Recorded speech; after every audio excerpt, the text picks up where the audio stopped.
story you write now, by the actions and behaviors that you take, will be the foundation of your organization's success as we re-emerge into what we're calling the new normal.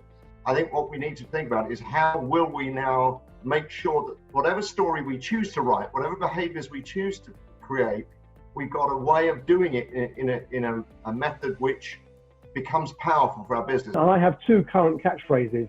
One is we need collaboration, not confrontation. And the second is that we need to move the agenda from the transactional to the emotional. And at a time like this, the emotions are absolutely paramount. We spend our relationship capital unconsciously. We spread it around. We're not clear. We just spend it with the people that we're already engaged with.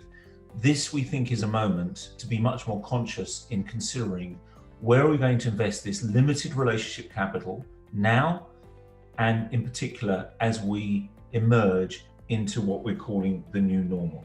PwC said that your relationships, your trust, is your biggest asset.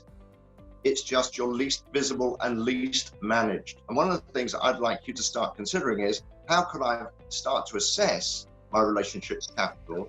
And as I come out, how can I make sure that I'm investing it heavily in this area? A big part of the success of delivering this is around character, getting the behavior right, therefore the spirit of the agreement, and the intention there to focus on security of supply, I think has a huge amount to do with it.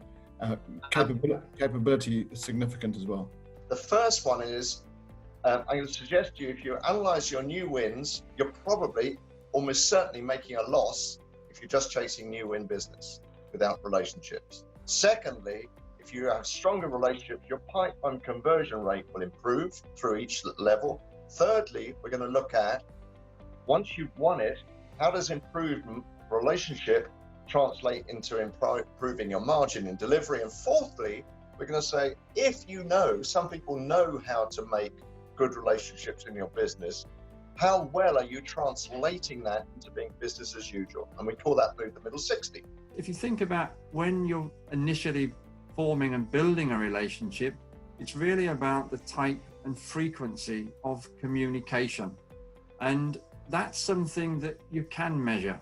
Some clients will be up for that. With those, there's a way that we're going to take you through to build far greater ambition about what you can achieve together and the value you create. Some won't. And that's a learning too, but it will still change the way you engage in a differentiated way, we think. We have to work on, how do they see things at the moment? What are the beliefs they hold which are causing them to act the way they're acting, which are giving us the transactional results we want? And what would beliefs be that we need them to hold? If you look at your own personal relationships, a partner is somebody who you discuss your future plans with. So much business focuses on the wedding, not the marriage. In other words, they focus on doing the deal, not the delivery of the project, the relationship that the deal is meant to be a manifestation of. Sort of that joint learning to innovate that I see as the first important characteristic of an ecosystem.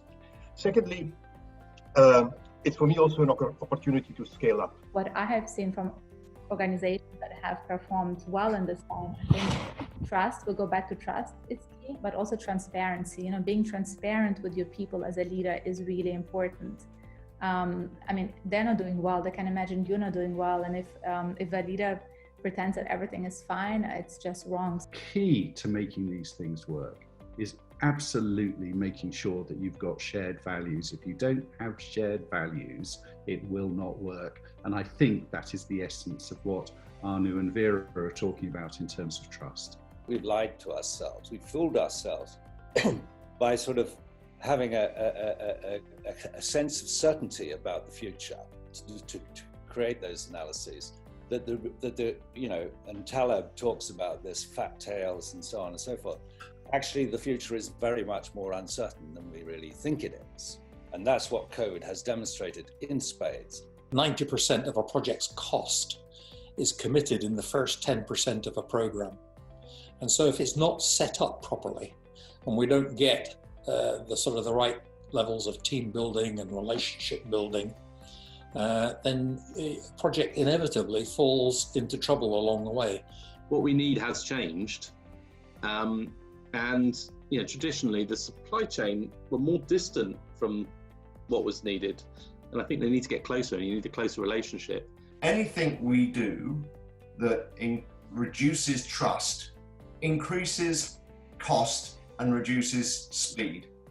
Anything we can do, therefore, in a major project which increases trust, increases speed, and reduces cost. Whatever happened on the Nightingale hospitals, we've got to capture whatever happened, because there must be some magic in that. So we can't come out of this, continue on as we did before, without capturing these good things that have happened. What I learned was that there are certain key mindsets that they needed to nourish and certain key skills that they needed to intentionally develop over time. And at the heart of all of those mindsets and at the heart of those skills was improvisation. It is our ability to deliver value to that ecosystem from which our mandate is derived. We are not a regulator. There is nothing written down in the UK statute book that says we can order people about, and if we try to do that, we will fail. And if we change that mindset from control to a strong sense of interdependence, where we release control, we actively, consciously decide to release control because of interdependence, what changes in that mindset change? Well, actually what changes is you need to build trust-based relationships. Think of the average infrastructure project in government and compare it to the Nightingale process.